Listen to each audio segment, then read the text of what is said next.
Alors, je suis François Salmon et je suis prof de français, de théâtre, auteur. J'ai écrit des recueils de nouvelles, j'ai écrit des pièces de théâtre et je dirais surtout ce qui me passionne dans la vie, c'est les histoires, les raconter, les partager, les lire, etc. Voilà. Je suis père de 3 grands enfants. Je suis quoi? Non, enfin, c'est une question difficile, ça, hein. Attends, ce qui me définit surtout, ouais, je crois, tout ce que je fais tourne autour du côté créatif, de raconter, vraiment. On peut essayer.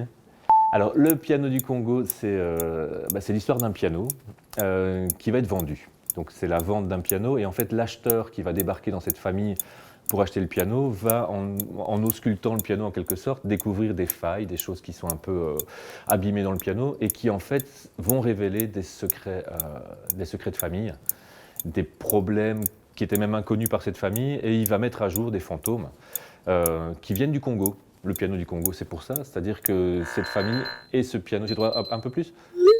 Ouais. Cette famille, les grands-parents ont vécu au Congo belge et ce piano a fait l'aller-retour Belgique-Congo-Belgique et on a ramené effectivement des fêlures et des fantômes, voilà, en gros. C'est le soleil couchant, je dirais. Il y a cette image qui arrive au début de la pièce et qui revient plusieurs fois, du piano qui est sur un bateau qui remonte le fleuve Congo et le soir tombe. Le soir tombe à 18h parce qu'on est près de l'équateur. On va dire 18h, ça va? C'est aussi précis. Ça se passe dans le salon.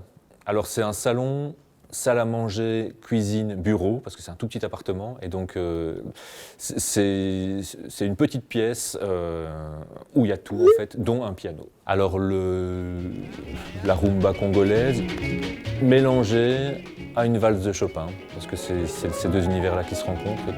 Voilà. Peut-être l'odeur de poussière qui pourrait... Donc, imaginons qu'on ouvre ce vieux piano et l'odeur un petit peu de poussière, de vieux grenier qui peut sortir au moment où on ouvre un vieil objet comme ça et où les fantômes aussi vont s'échapper, quoi. J'ai amené un objet. J'avais sur le piano à la maison un bouquin qui s'appelle Piano. C'est ma femme qui a trouvé ça chez un bouquiniste il y a quelques jours. Et ce qui est super drôle, alors ça c'est une coïncidence, et en l'ouvrant, je tombe sur Fête congolaise, morceau caractéristique pour piano. En fait, c'est un peu, je trouve, l'histoire de ma pièce, c'est-à-dire qu'on a une partition pour piano qui est censée rythmiquement mimer les tam-tams congolais, un peu tout le fantasme qu'on a de ce Congo belge à l'époque.